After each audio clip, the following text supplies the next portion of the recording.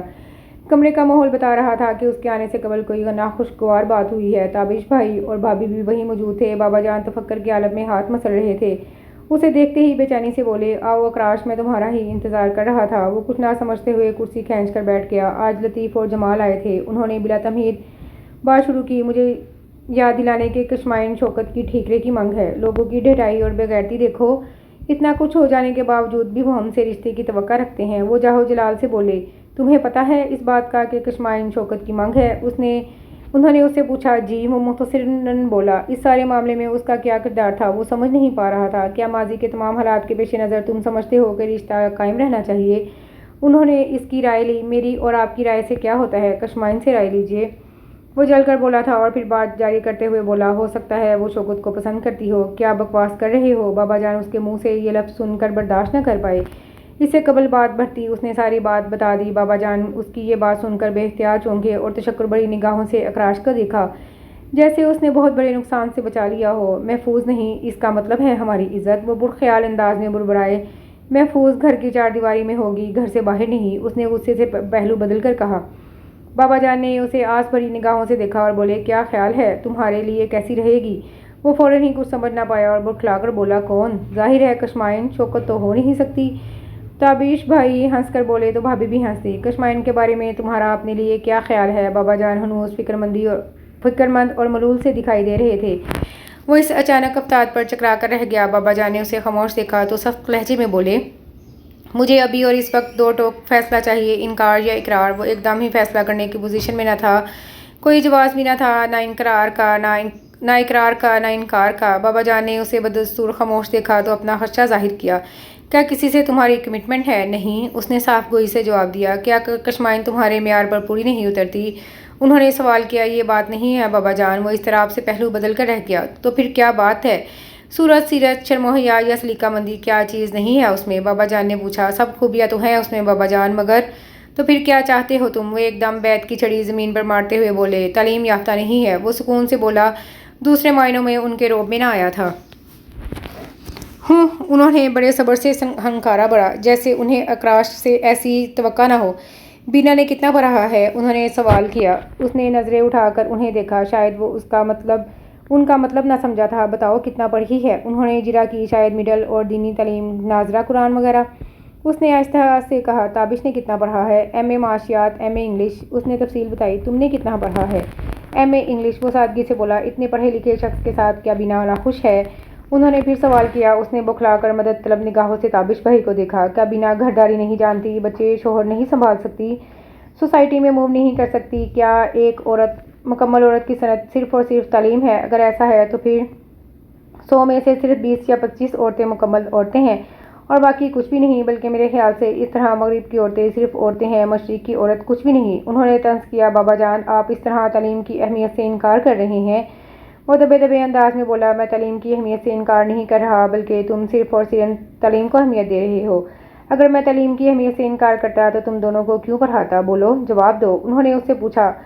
کشمائن کی تعلیم پر میں نے توجہ نہ دی، میرا قصور ہے، اسے لاڈ پیار میں ہی رکھا۔ شاید میں اس گمان میں رہا کہ بیٹیوں کی تعلیم نہیں، اصل چیز تربیت ہوتی ہے۔ وہ رنجیدہ ہو کر بولے، بہرحال اگر تم سمجھتے ہو کہ کشمائن تمہارے لائق نہیں تو میں زیادہ اصرار نہ کروں گا، سوچنے کا موقع دیتا ہوں تمہیں۔ اور ہاں، یاد رکھنا، دونوں صورتوں میں کشمائن اس گھر کی بہو بنے گی، تمہاری نہیں تو تابش کی۔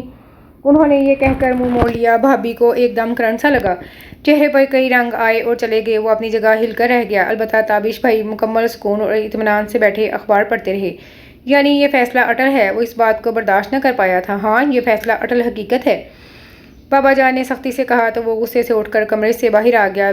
بینا بھی اپنے کمرے میں آ کر بے چینی اور بے بسی سے ادھر ادھر ٹہلنے لگی۔ تابش بھائی البتہ رحمت کے ساتھ کھیلتے رہے۔ اگر اکراش نے ہاں نہ کی تو کیا بنے گا؟ وہ ہاتھ مسلتے ہوئے بولی۔ تابش بھائی ایک زوردار قہقہا مارے بنا نہ رہ سکے۔